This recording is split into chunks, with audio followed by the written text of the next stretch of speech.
Jen, Glenn, thank you. There's Cheryl Pounder, Jamie McLennan, and Darren Dreger. And with you again, as we always are for a while, full post-game reaction from both rooms just ahead. We all remember the devastating scene almost a year ago in the Oilers dressing room after they lost Game 7 in the Stanley Cup Final to the Florida Panthers.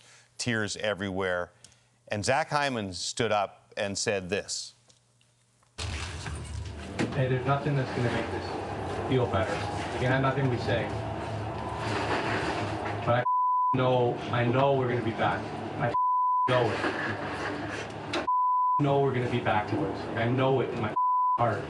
Like, this is the worst feeling in the world. Zach Hyman knew it in his heart, and here they are. The Oilers are back. Man, with 8 months of hockey, a full season, 32 teams, and we're right back to where we were with the Florida Panthers and the Edmonton Oilers. So how do we end up? How do the Oilers get to the first Stanley Cup rematch since Pittsburgh and Detroit 16 years ago? I mean, you take a look at it. It's been a rocky road for the Edmonton Oilers all season long. But I just thought they did a terrific job, especially in the playoffs once they found their game. That's the biggest thing. When you look at it, it did not look good for the LA Kings. When you're playing the LA Kings, you lose the first 2 games and you look awful. Your goaltender doesn't look good. You have turnovers. You're not playing solid D. And there were question marks coming into the playoffs. Were they going to be able to put it together? You're looking at the health of Draisaitl and McDavid. Was Evander Kane going to be able to play? John Klingberg all of a sudden shows up and starts playing. There's so many things that have come together for the Edmonton Oilers, and they got into a groove. Stuart Skinner settled down. McDavid and Draisaitl were fantastic. Their depth scoring, and their D held up. So it's a combination of so many things. But this is the sum of all the parts right now, and we see it. They get it done in 5 games against the Dallas Stars. Well, it's pretty incredible, and you said it, Noodles, just finding a way to fight through that adversity. But what I love about this group now, when you look at this team collectively, you say they're very deep. There has been so much maturity. If you look up and down the lineup, you go from line 1 right to line 4, look at all the D pairings, and there's a physicality on every single line. I think that's going to bode well for them against Florida. Yes, in the absence of Hyman, that is a massive, massive loss. But when you look at the maturity, their ability to respond, and their team defense. When I look at this group, I say to myself, they have all bought in to the defensive side of the puck. Shutting down the neutral zone against a team like the Dallas Stars, who love to play off the rush, it ain't easy. Yes. And these guys found a way to do it. You don't do it with one guy, right? You do it with everyone to be in the proper spot at the proper time. And I felt like they put on a clinic in game number 4 in the 3rd period with that 1-goal lead. Yeah. And then again tonight, in that first period, I was looking at them saying, they're shutting it down again. Yeah. So collectively, as a group, the consistency of the goaltending, it's going to be a Stanley Cup final. Well, they haven't won anything yet, but it has been a season of resolve. And, as you've identified the main storylines to this point of the playoffs, sure. But I think you can go back to the start of the year.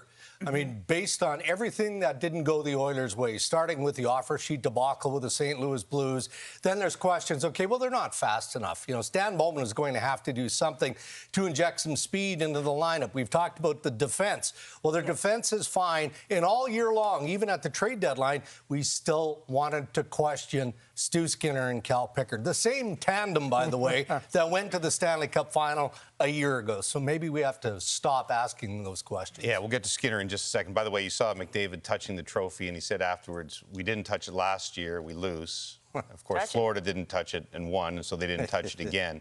I would guess if someone did a study on whether you win or lose on touching the trophy, it would be 50-50, basically, because it doesn't matter. But hockey players will always say that it does matter. So many stories. First of all, the fact you said it, I think it surprises a lot of people that they win in 5 over a very good Dallas Stars team. And secondly, the fact that Stuart Skinner outplays Jake Oettinger by a wide margin in this series has to be one of the individual stories of the playoffs. It really does, because if you look at the body of work over the course of the playoffs, the way he started, losing game 1 and 2 against LA, Calvin Pickard comes in, then all of a sudden he finds himself back in the net in Vegas, winning the last 6 of 7 now. And there's such a belief when your goaltender is playing well. Yes, you're shoring up defensively in front of him, but to make those high danger saves early in a game, I mean, Dallas had a couple of really great first periods where they were throwing a lot of pucks on net. A big man standing tall in his crease. Connor McDavid said it to the media. You know, we believed in this guy all along, and he's certainly shown that he believes in himself right now. But to be able to withstand the pressure of the Dallas Stars, I mean, the offense that they did in the regular season and the depth that they have had, he was able to negate it all and make us all believers. And listen, I don't take much stock in Twitter or X or whatever you call it, but when Pickard got hurt, there was a tweet out there that said, unfortunately, the Edmonton Oilers have to go to their starting goaltender. We'll see how this unfolds. And I kind of chuckled to myself, but when you look at it, Stuart Skinner has passed with flying colors. And the one thing, and I even said it this afternoon, he's gotten into a groove. Yeah. You can see the confidence in the net. You just talked about some of the skill set. He's a big guy, and he challenges. He's aggressive. The team believes in him. And it's the way they defend in front of the goaltender. It goes hand in hand. But that being said, you do need to make the big saves at the right time, and he certainly did it again in this game. You know, Jamie, it's your job to analyze just the mechanics of goaltending in the National Hockey League, but you don't have to be a goalie guru to see that the way that this series developed for Stu Skinner, it was instinctual, right? He stayed in the fight. After they got game one out of the way, that ugly third period where the Dallas Stars power play took over, it was like Skinner just went, you know what? That's fine, whatever. I'm going to calm things down. I'm going to fight. I'm going to do everything I can to stop the puck, even with my teeth. I mean, that's the buy-in that they got from Skinner. And it's not like they didn't have players like Marchment net front, right? And as a goaltender, you can speak to it. I mean, they were boxing out well in front of him, so that allows you to challenge a little bit more, knowing that the back door is taken care of. But, you know, tracking. I mean, you got to be pretty confident with your sight lines and finding the puck. Absolutely. No, I agree. I think, you know, using his body a lot, but just finding the puck. There was one moment of early first two games Skinner, that five-hole goal late from Robertson, but they respond right away with the Kane goal and take care of things. As promised, some post-game reaction. Here is Darnell Nurse. Another game where you guys in the third period were able to lock it down next to nothing here. How critical is that, and how were you able to do that tonight? Yeah, obviously they had their pushes. I think they came out in the first shift and made a play there to start off the period, but we didn't panic. We kind of stuck to our game, and it's another game where we settled in and kept a lot of the offense to the outside, and when there was battles and plays to be made, we stepped up. So that was we got to continue to do that and have another opportunity to do it for another series. Darnell, these playoffs started really rocky. You had so many guys injured going into the first round. You know, lost the first 2 games. Can you just maybe a thought on how it all has come together now, and you guys are playing absolute best hockey of the season? Yeah, I think it's fun to be in this situation, have the opportunity to go back where we were last year. Yeah, it's a group. I think we were gelling and believed in ourselves from the start of the playoffs. No matter how things were going, no matter what was going on, it's a group that's very resilient, a group that has a high belief in each other, and it's we've earned ourselves an opportunity to go back, like I said, to the Cup Finals. A lot of work to be done. Connor, sorry, you've seen Connor McDavid do some pretty incredible things there. What did you think of that goal that put you guys out there? Yeah, incredible. Obviously, it's just every the big moments he always steps up and makes such a difference for our team, and it's unfortunate to have him. And that was a goal and an example of a big player making a big play, a big moment. What does it mean to you guys to get another shot at the Panthers? Yeah, I mean, quite honestly, it doesn't matter when you're in this position. You just want to give yourself a chance to compete for a Stanley Cup, and so it happens that there's going to be a rematch. I think for us, we're worried about our team game and where we can be at and the level that we can play at. And obviously, they're a really good team and present a good challenge. We have a lot of belief in our group. Darnell, speaking of that team game, did tonight's game kind of embody what you guys have been doing? I mean, 12 different players on the score sheet. You guys have 19 different goal scorers, 10 players with at least 3 or more goals. Can you just maybe talk about the effort it's taken as a committee to get this going? Yeah, it's we talked about the depth of our team, and that's what it takes at this time of the year. Obviously, every team that you play is playing at an elite level or is playing at an elite level to get to this point in the season. There's only 2 teams left now, but everyone has stepped up, and it doesn't matter what role guys play. Everyone's accepted it and put their best foot forward, and it's led to some pretty good performances by a group. Tell us maybe the difference in how you feel right now compared to how you felt a year ago wearing that Western Champs hat? What's the difference? Yeah, I mean, I think that the first time you go through it, there's a ton of I don't know if like joy and excitement, and there is. Don't get me wrong right now, but there's also a hunger and knowing what's coming and the opportunity that's ahead. So I think we're all excited to get the next series going. Now Dallas captain Jamie Benn. During the playoffs, it was just a different story, especially this series. Did you see anything? Is there anything there as far as giving up the first goal, and then how hard is it to play from behind?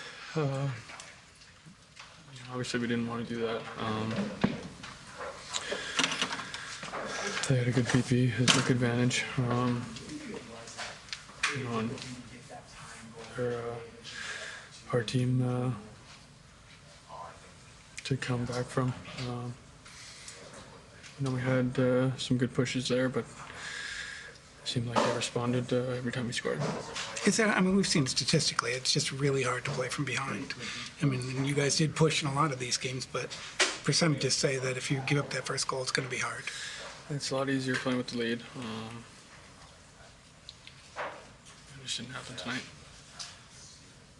Jamie, in your time here, where do you feel like this team was as far as good of a roster as you had to make a run at the Cup? It's got to be, at the top. I felt like we had a solid group from top to bottom, and that's why this stinks pretty bad. When you guys got up to 3-2, when you got up to 4-3, what was the belief level, and how close do you feel like you guys were to making that happen? It was high. There's no quit in this group, and even when it was 3-0, we felt like we could come back, and just fell short tonight.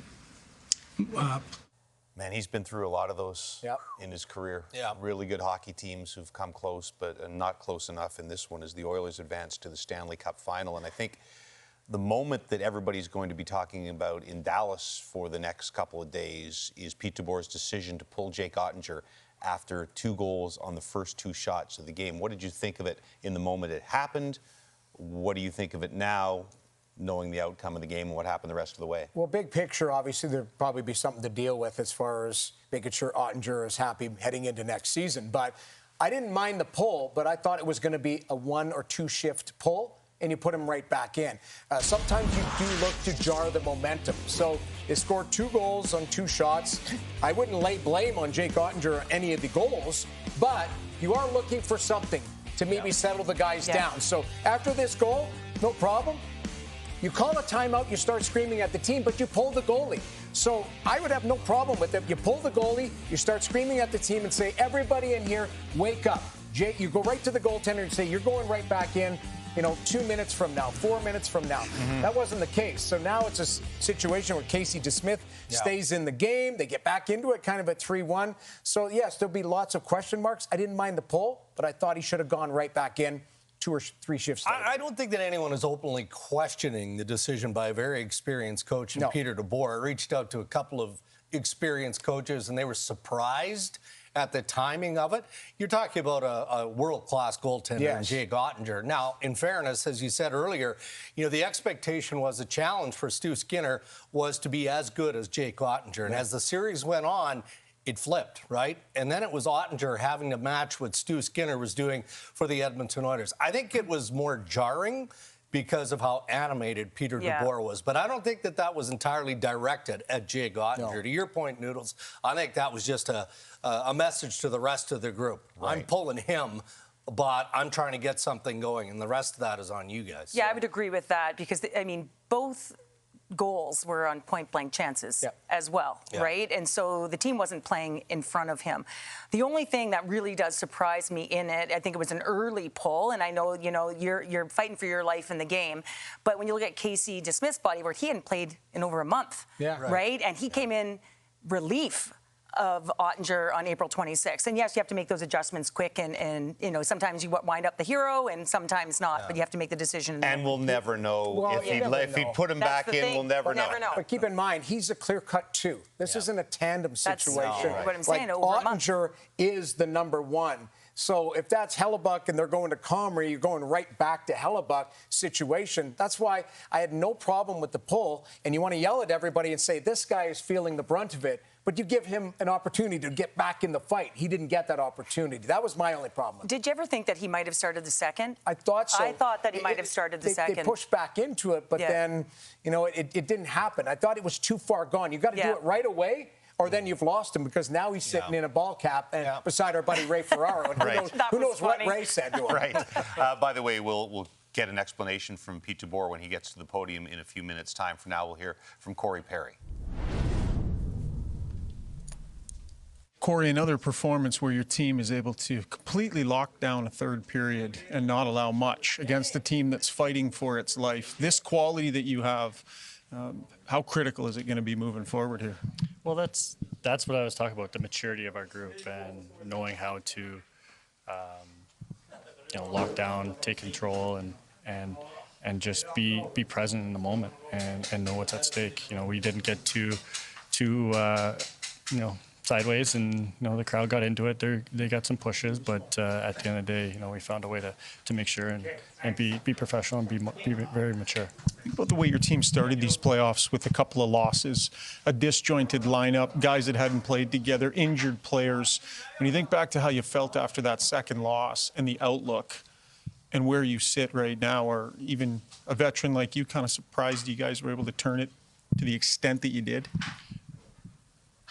Yes, you could say yes, but we knew when we were healthy and everybody was back and firing all cylinders that we're a pretty good hockey team in here, and we're deep and we're different, and going home down 0-2 to LA, it wasn't fun. It was pretty quiet, quiet flight home and next couple of days, but man, did we turn it around, and it feels good. Stanley Cup Finals for you. I mean, does it feel like an expectation every year for you to be there almost? I wouldn't say expectation, but it's definitely exciting.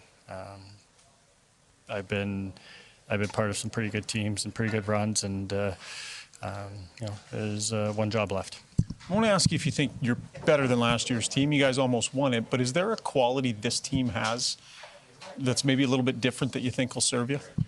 Well, I think I keep going back to the same point. Is we're mature, and we've learned how to lock games down, how to be in the moment, be present, and continue to make plays when you're up and things are going hairy. I thought we did that well tonight, and that's one thing that you look around this room, that there's some veteran players and that know how to play. How did you feel about touching the trophy? Did Connor ask you? It kind of looked like you had a little chat there ahead of time. Where do you stand on that? I mean, whatever we did last year, we switched it up and brought it in. Thanks, Cory. All right. Man, I remember 5 years ago, people wondering if Cory Perry was done, and all he does is sign with teams that are contenders and go deep into the playoffs and to Stanley Cup Finals. Most goals in the playoffs by players over the age of 39. Cory Perry on the top of that list with his 7 so far, and will be a key figure in the Stanley Cup Final. As promised, let's hear from Dallas coach Pete DeBoer. Hi, Pete.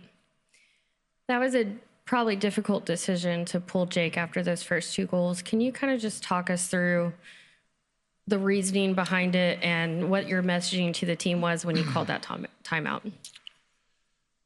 Well, anytime you pull a goalie, there's the reasoning's always to try and spark your group. So that was the number one reason. We had talked endlessly in this series about trying to play with the lead, and obviously we were in a 2-0 hole right away.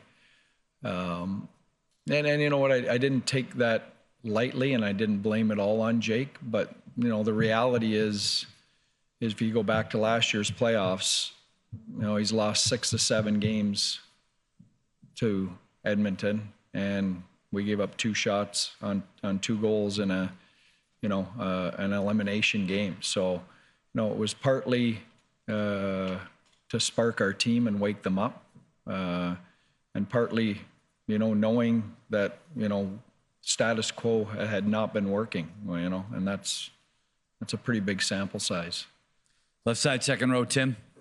Yeah, Pete, is there a part of you with this suddenly over that you're a little bit stunned at how this 4 games in a row went? Yeah, I think so. It's a good question. I think, I'll tell you what I told our group. I think it's possible to be 2 things at the same time. I'm really proud of the resiliency of our group through the first 2 rounds. We scratched and clawed and found a way to beat 2 really good teams. And I'm also disappointed, that we didn't find another level, another gear here, another way, getting back here to this point, how hard it is to get back here again. And so, I would say I'm both those things. That's, I think that's okay, and I think our group needs to go and, coaches, players, and reflect in the summer on what we can do better when we get to this point against the best teams. But there's no doubt the 2 best teams are playing, for the cup. Left side, third row, Ryan. Pete, you look at the over here. Hey, Ryan. Hey, you look at the situation you're in where you're very much in a championship window. You've advanced to 3 straight conference finals, but yet you don't go to the cup final. So how do you sort of reconcile the place where you guys are in as a franchise, knowing like you're where you want to be, but you're just not exactly where you want to be? Well, you got to keep knocking on the door. Listen, the examples are endless in this league. The Washington Capitals, a decade of knocking on the door. On and on. So it's a really, really hard league to win in. And when you get down to the end of the Final 4 here, it gets exponentially tougher. And, all your weaknesses get exposed. And you know what? I give our guys credit. I thought we fought, again, we chased every single game in this series. And that's a tough way to play hockey against that team because, it was a story of the entire series, but their 4th goal, Connor's goal, we're pushing to try and get back in the game. And, puck bounces into the neutral zone. He's coming off the bench and he's not missing that. It's game over. Left side, front row, Robert. Hey, Pete. Robert. Hey, it's kind of an unfair question, but how do you explain a start like that in an elimination game where you're kind of looking to see everyone empty the tank right off the bat, and then you start like that? Yeah, I don't know. I don't have the answer to that. I think we got to look, in our room and at our group, but we didn't roll over. I think that's the good news. The start obviously wasn't good enough, but we didn't roll over. You look at the playoff trail. There's a lot of teams that would have lost that game going away. We worked right to the end. Right side, front row. Pete, when you look at the way that you then bounced back after the rough start, how do you, when you evaluate the game in its totality, how do you make sense of the way that you did start against the fact that they were able to then find a much different level? Yeah, I don't know. I don't have an answer for that. It's a little bit of our, the reflection we'll have to do as a group. It's been a group, that always kind of needs to get pushed up against the wall before, we come out swinging. In my mind, that I felt that's kind of always been a little bit of the case. So, it bit us tonight. We'll take a few more. Left side, second row. Hey, Pete, when it comes to starting strong, where's kind of the line on where that's responsibility of coaches and where that's the responsibility of players? Oh, I think it's on everybody, Listen, we couldn't have started stronger than we did last game, and I don't think our starts have been crazy bad. We haven't capitalized on our chances, and we've given up the first goal every game in the series. So that's on. There's a lot of things in there. It's not as easy as, well, the guys aren't ready to play. I don't think that's the case. I think it's a lot of things. You have to admire the blunt.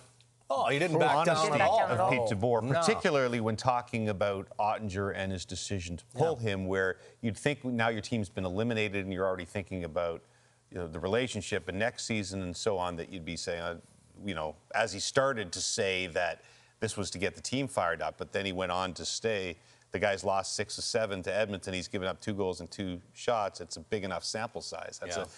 And he's not wrong. He's not wrong, and he also, kind of doubled down on it. I would have been fine if him just saying, I was jarring the momentum and ended up not working out. You're looking at the relationship moving forward, but there's lots of time in the offseason to meet up and talk about things. But he isn't wrong about the record. He isn't wrong about Stuart Skinner outplaying Jake Oettinger, because it's right in front of you. Oettinger wasn't good enough in this series. Now, a lot of that has to do with the Edmonton Oilers and how well they played. But ultimately, Peter DeBoer, when they do their forensic audit of their whole lineup, he's going to put a little star beside Oettinger to say, my goaltending was not good enough in this series. And that falls directly on the shoulders of his number one guy. Right. That audit begins with the player exit interviews. Yes. And, look, the wound is still wide open, gaping and fresh here.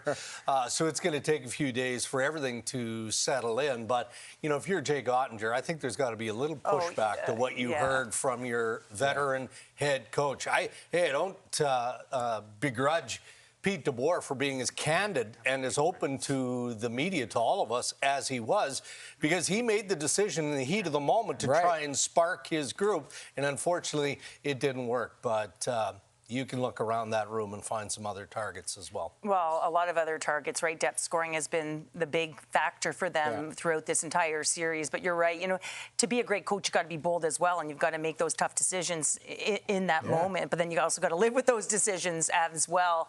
So it's going to be interesting right now, because, it was candid, all right, and that's got to be tough to hear if you're Oettinger. The other candid comment in there was talking about the McDavid goal and basically saying that as soon as he sees it's over, game over. And the game wasn't over there, but in some ways it was. And McDavid, again, drags, I don't know.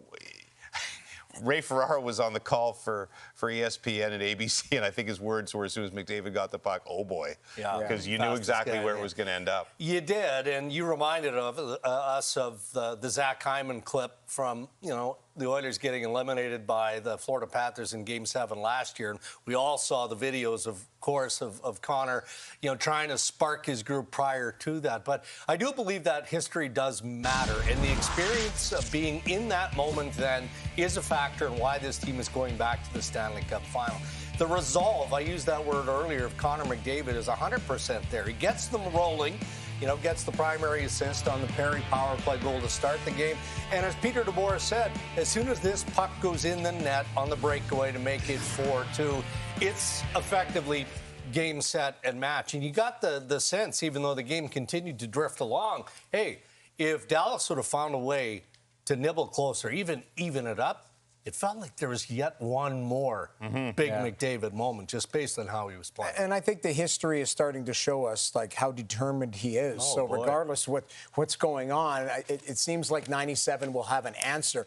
And that'll be very interesting heading into the finals, based on, we saw the footage of him crying. We saw, as you brought up, Zach Hyman saying, hey, we're going to be back here. But ultimately, this is a determined group. And we've talked about how resilient they have been, where maybe they give up one and they're back on their heels and they need somebody to step up. Well, it's 97, it does. It's interesting with him because you can feel it through the television. Yeah. Like you can feel his go meter, right? Through the television. And that's just an intensity. And you talk about a generational talent. You can talk about all of the skills. But when you have that sort of mindset mixed with that type of skill, I mean, he had no time and space with Hintz right on him. And the patience to just know where he wanted to go with that puck. But it was the direct attack saying, we were just scored against, I'm going. And it was just incredible. We were waiting, by the way, for Connor McDavid to come to the podium. He's expected shortly. The one thing you may have seen the post-game interview on air, where he just seemed so absolutely and totally calm, unlike last year. And part of that's the experience.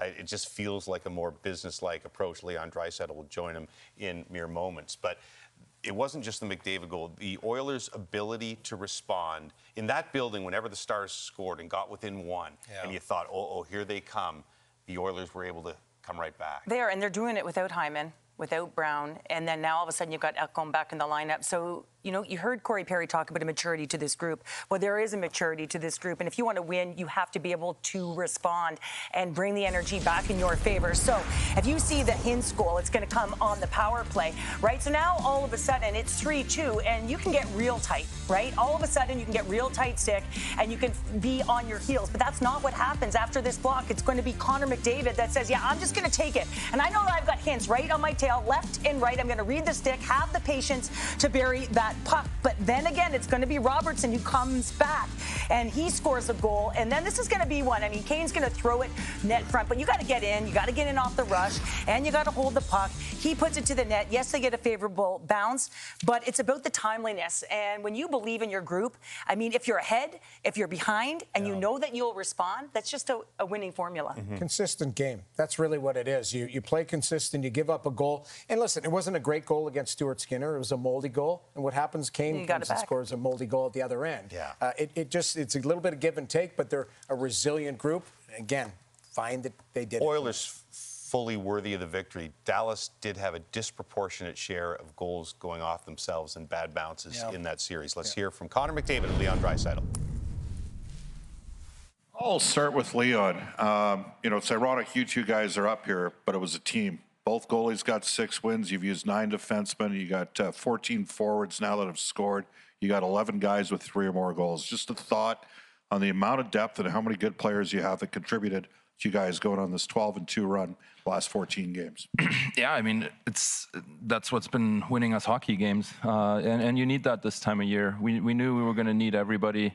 Both goalies have given us a chance every night, and our depth has been incredible. And we've been playing good hockey, good solid hockey throughout the entire lineup. And obviously, this time of year, you need that. And I think so far we've done a great job of that.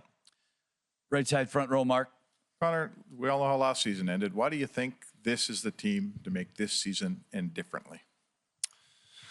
Well, I think we were better for going through last year. You know, it was a great learning experience, and it's really driven us all year. I think this run has felt different than last year. It's felt very normal. It's felt very. I don't want to say boring because it's not boring at all, but just a little, you know, it hasn't been as emotional. You know, we haven't had the highs and we haven't had the lows. Just kind of been steady. You know, and I think that's put us in a good position. You know, those games can be emotionally draining. We're not drained. As Bob referenced, we've got lots of depth. You know, we've got as good a chance as they do. Yeah. Left side, second row, Derek. Connor, at the start of the playoffs, going into the end of the regular season, there was so many guys out, so much uncertainty, didn't know who was going to be playing with who. Just maybe, can I get a thought on how it all kind of came together for you guys? Because it almost got derailed really early, but then you guys kept improving, and then it all really just came together. Yeah, I think it's been a different experience. You know, some teams get really hot coming down the stretch, and they ride it all the way through the playoffs. I think for us, it's kind of come together in the playoffs, and we've been building and building and building our game. And, you know, I think we're starting to see some of our best hockey. I thought tonight maybe not so much, but, you know, our best hockey is still in front of us, which is a great thing. Right side, third row, Sean. Connor, it's another game where at one point they're firing on all cylinders and looking dangerous, and you score the kind of goal that stops that boulder rolling down the hill in its tracks. I kind of want both your takes on this, but you're great players. What does it take to be, what's the psychology that you guys lean on that makes you the kind of players that are big in the biggest moments? Yeah, I don't know. I think we were opportunistic tonight for sure. You know, going up by 3 with, you know, in the first 5 minutes, that's a long way home, you know, and you know, they had their pushes for sure. I thought obviously the 4-2 goal is big, but I think even bigger is the 5-3, you know. They scored it early in the third, and you know, Leo makes a good play through the middle, and Kaner throws it there, and we get a bounce. And we're able to find a way to get a win. Your question was why, you know, why in the big moments do we show up? I think because we're prepared. I think we've prepared to be in this position for a long time. As I said, these are more normal positions for us now. The moment doesn't feel big. It doesn't feel anything other than a hockey game, and that allows you to make your play. Take a few more. Left side, fourth row, Dan. Leon, you've been around a long time. You've seen Connor make some unbelievable plays, score some unbelievable goals. How would you describe that one? How important was it to this group tonight? Oh, it's huge. But I think all things considered, my hockey brain goes to that's probably one of the nicest goals I've seen him score. Just the whole situation, how it played out, who he had coming up behind him. I mean, yeah, that's a big time play, of course. There's only one player in the world that can do that in that moment, and we're very fortunate to have him on our side. Right side in the back, Corey. Leon, Connor kind of over here. Connor kind of touched on it a couple questions ago with not just the 4-2 goal, but the 5-3 goal. And, when they're pushing, it wasn't just that you guys stopped them, but you scored a goal. What is the emotions like on the bench? Does it help you guys breathe any easier? But how good, not just as stopping them, but scoring a goal and stopping the momentum that way? Yeah, I mean, it's really big. You're going to hang on if you're up one goal. They're going to push, especially in that scenario where their season's on the line. So to get that insurance, I think that's a big lift. At that time, and we've had two of those moments tonight. Obviously, two really big goals. So, yeah, that's certainly something that we got to continue to do when we are in those situations. Left side, third row, Mike. Connor, you've in the last 11 months, you're a team guy. You helped your team get to a final for the first time. You go to the Four Nations and have that moment for your country. How is this? Everybody assumes you're a confident guy, but how is that built on your confidence in terms of a team play? Fortunate to be on good teams. Last year we were a great team, and we were one or two shots away from winning. Really fortunate to play on a great Canada team. Special team to be a part of, a special event, with the long layoff there in international play, and the Canada-U.S. rivalry and the fights, and then the final. It was honestly, you can't say enough good things. It was one of the greatest hockey memories I have, and and now to be part of this group, it's been fun. I think this last stretch of last couple of years has been some of the most fun I've had playing hockey, and I look forward to what's going to be an exciting month. Two more, left side, second row, JF. There's always a lot of superstition in hockey. Last year, you haven't touched the trophy after the Western Final. This year, you decided to touch it. Was it maybe to change the story? What was the main reason why you changed your mind? Pretty obvious, I think. Don't touch it last year, don't win. Touch it this year, hopefully we win. Yeah. Last one, right side, front row, Mark. Do you, Leon, you're playing Florida again. I know you're trying to get to a cup and you want to win a cup and all those things. Is there something special to get a shot at the same team? I mean, we know what they're about. We played them 7 times, and they're a good team. We're a really good team as well. Obviously, it's nice to get a shot at getting some revenge, but we're a long ways from that. So we'll enjoy this tonight and move on and get ready. Thanks a lot, guys. You heard in a couple of those scrums again. I have a 3-part question for you, which is this team different? What makes this team different? And is that enough to beat the Florida Panthers? Yeah, very good questions and poignant one, James. Yeah, I think that this team is quite a bit different. I think that they have a different quality about them. Like, that's 3 games in a row, James, where with a team fighting for their life, and in particular tonight, they give up 4 shots in the third period, the last 3 games. That's a measure of being able to lock a game down I don't think last year's team had. I think they're better puck movers on the back end. They didn't go out and get big shutdown guys. You think about Darnell or CC that were on the team last year. Well, now they've got Jake Wallman, a fast skating, excellent puck moving defenseman. Now, how well has John Klingberg worked out? They're more mobile back there. They've leaned into what they're good at, so they're better puck movers, which means more time with the puck on your stick for these skilled forwards. And James, I think there's more depth. Like, all 4 lines scored at even strength tonight. All 4 of their lines got an even strength goal in this game. And then you watch Connor McDavid and that media availability.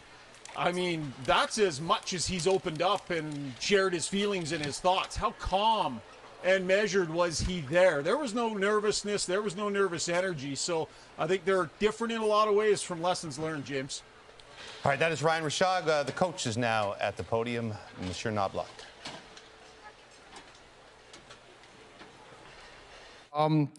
You know, we talked about this before. Going into the playoffs, towards the end of the regular season, you had so many guys out injured. You didn't know what your lineup was going to look like. You didn't know what your pairings were going to look like. It all really came together for you. You guys are playing your best hockey of the season right now. Can you just maybe give us a thought on how it all came together and maybe the uncertainty early on and just now the way you guys are playing?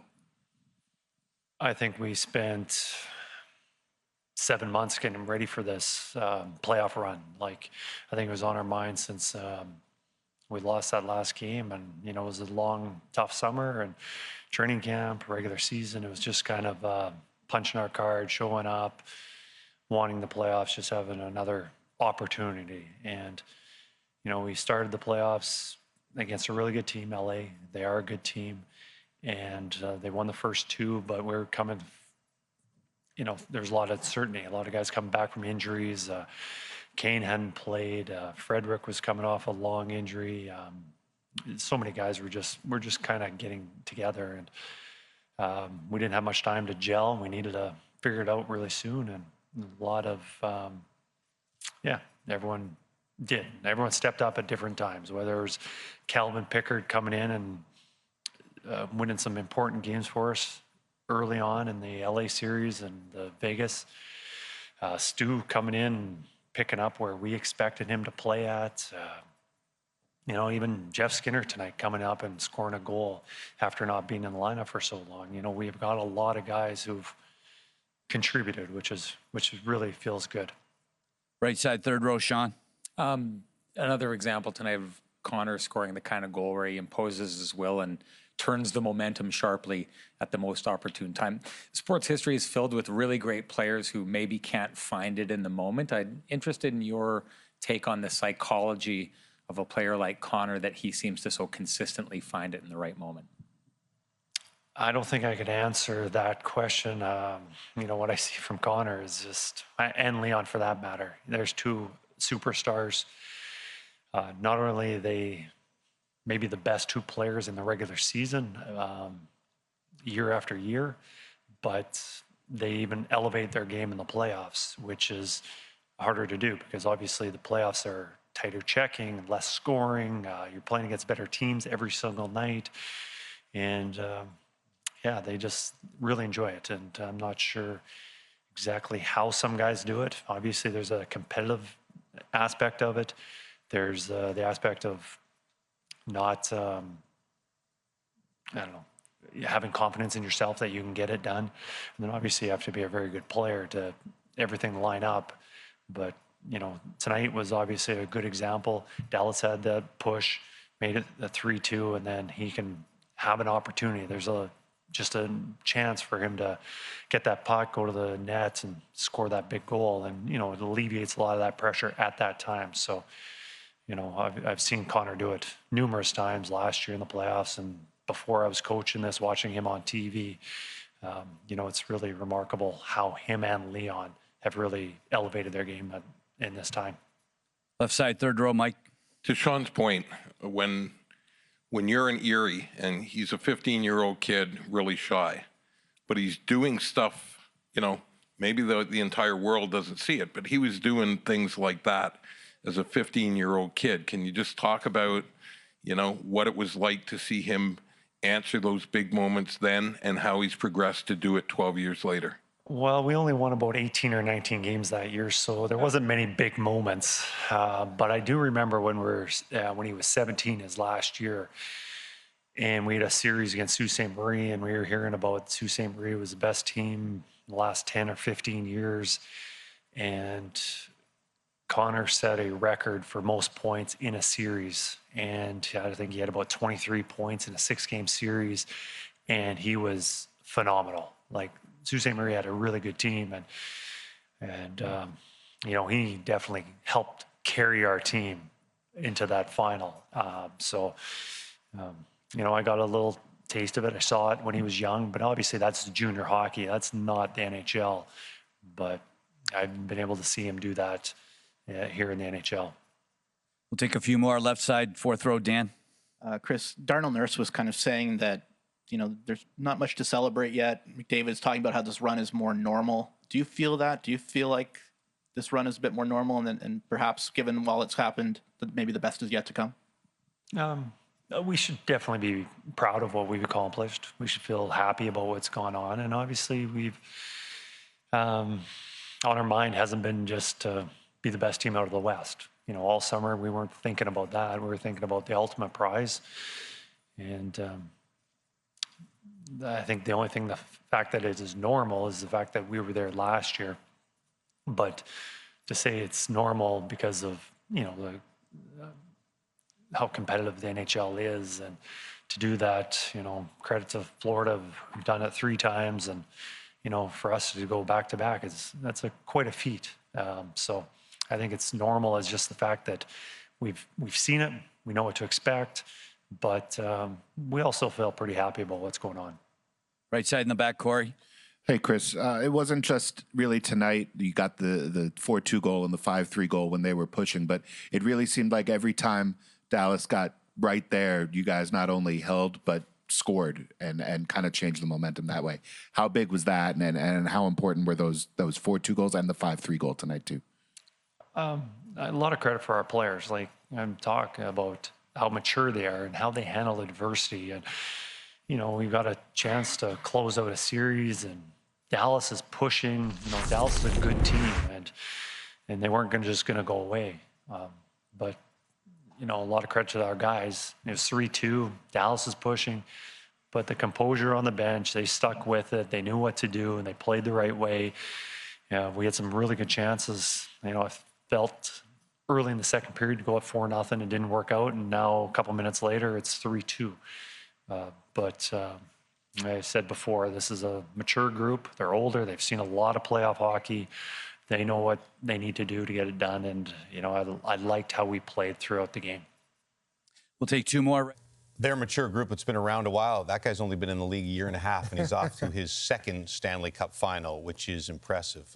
We have now 6 days to preview the Oilers and the Florida Panthers rematch. We'll get to that starting tomorrow.